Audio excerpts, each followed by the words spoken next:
मेरा एक अनुरोध है कि आपको जैसे कि पता होगा कि अभी चिकित्सा आपातकाल स्थिति लागू है, मेडिकल इमरजेंसी है कोविड-19 यानी कोरोना वायरस के विषय पे। इसका संक्रमण लगातार फैलता जा रहा है जो एक चिंता का विषय है। इसलिए आप सभी से मेरा अनुरोध है कि जो भी कोरोना वायरस के बचाव का जो भी आपको दिशा निर्देश दिए गए हैं उसका उचित पालन करें, वचनबद्ध रहे, घरों से ज़्यादा निकले ना।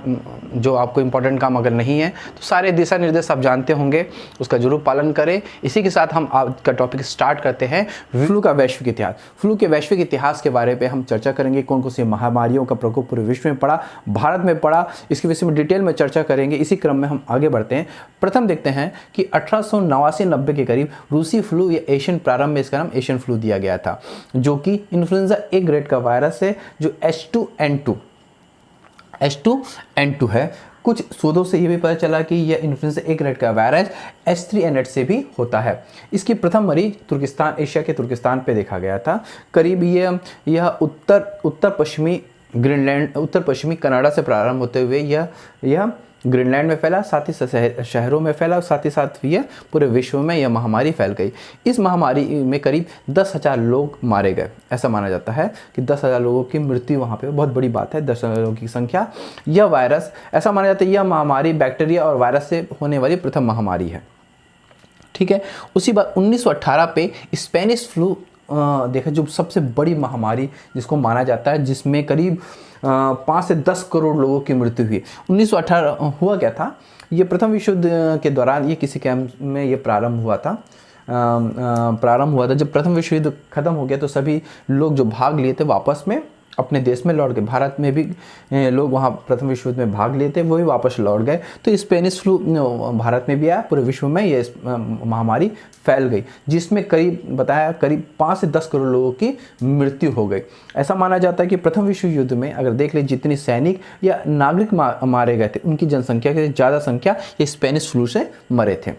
इसका प्रकोप भारत में भी काफ़ी गंभीर पड़ा था।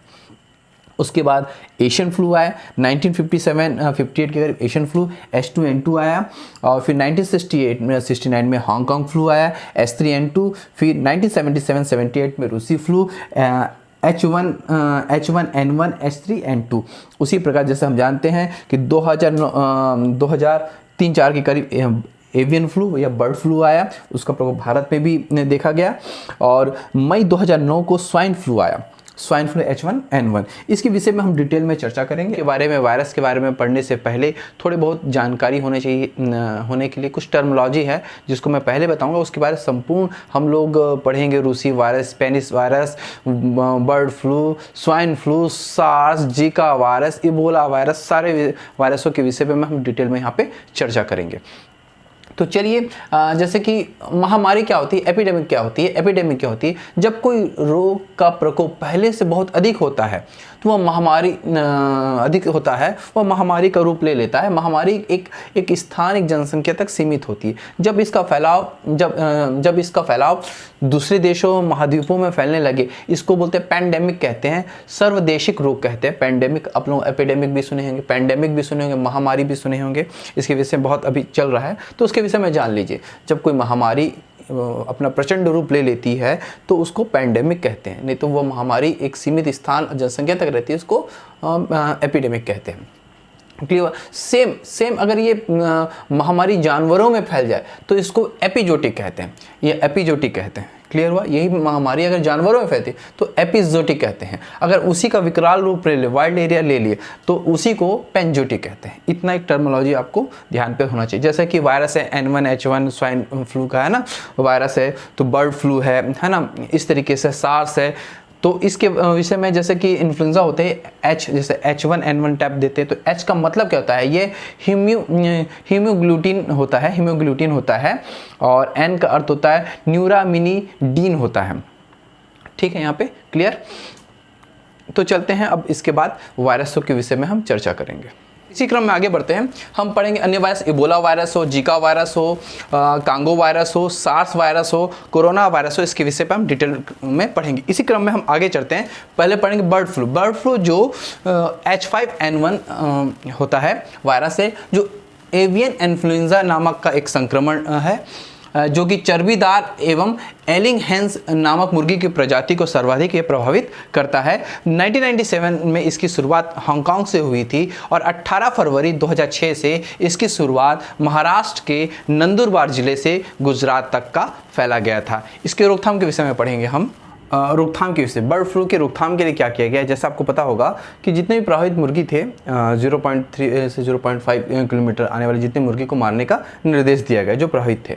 बर्ड फ्लू का जो टीका है ICAR के द्वारा, Indian council of agricultural research के द्वारा 2006 में इसका टीका घोषित किया गया, जो HSADL के द्वारा बनाया गया है, high security animal disease laboratory के द्वारा ये 4 महीनों के भीतर ये विकसित किया गया।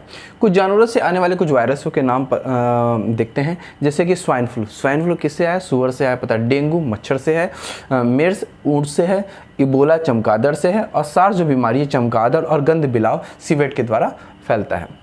के बारे में पढ़ते हैं। स्वाइन फ्लू क्या है? स्वाइन फ्लू बीमारी है जिसका नामकरण इन्फ्लुएंजा ए टाइप का N1H1 है। जो मैक्सिको में फैली इस बीमारी का नाम इन्फ्लुएंजा ए टाइप N1H1 नाम दिया गया है, जहाँ पे H का अर्थ हीमोग्लूटिनिन होता है, जहाँ N का अर्थ होता है न्यूरामिनिडीन होता है। ये सोर्स क्या है इसका? सुअर से आने वाले श्वसन संबंधित ये बीमारी है, सुअर से जो आती है। सर्वप्रथम 1918 में ये वायरस प्रकट हुआ था। दवा WHO ने टेमीफ्लू नामक जो दवा है इसे सबसे अधिक कारगर या प्रभावशील माना गया है। इबोला वायरस के विषय में, इबोला वायरस जिसे हीमोरहैजिक बुखार या इबोला रक्तस्रावी बुखार के नाम से जाना जा सकता। 1976 पे इसका प्रथम मरीज कांगो अफ्रीका में कांगो देश पे देखा गया था। एक्चुअली कांगो देश के जो है कांगो के नज़दीक एक इबोला नदी है जो मंगोला की मुख्य धारा और कांगो की सहायक नदी है इबोला। इसी के नाम पर इस वायरस का नाम क्या पड़ा? इबोला पड़ा। इस वायरस के कारण हेमरेजिक बुखार आता है, जैसे कि 29 दिसंबर 2016 में इसका टीका कैंडिडेट्स तैयार किया गया। 14 जनवरी 2016 में WHO ने पश्चिमी अफ्रीका को इबोला मुक्त घोषित किया। ठीक है, इतना इबोला के विषय पे था। अब हम यहाँ पे देखते हैं Zika virus. Actually Zika virus क्या है? जीका वायरस एक एंडीज मच्छर के काटने से फैलता है। आपको पता है जैसे एंडीज मच्छर क्या, मलेरिया और चिकनगुनिया भी इसी मच्छर के कारण होता है। इसे माइकोकोसीफेली कहते हैं। इसका लक्षण क्या है? जैसे कि पता है आपको, पीलिया होना, जोड़ों में दर्द होना, आंखों का लाल होना, या शरीर में जो लाल चकत्ती का बनना होता है। इस वायरस की पहचान 1947 को अफ्रीका के युगांडा में की गई थी।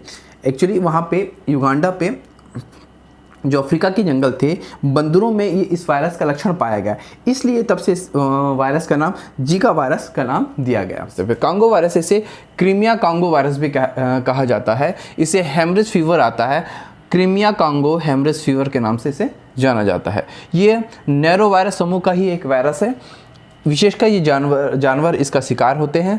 1944 में क्रीमिया में सर्वप्रथम इसका लक्षण दिखाई दिया गया। 1969 पे कांगो में इसका संक्रमण फैला, इसलिए इसे क्रीमिया कांगो वायरस के नाम से जाना जाता है।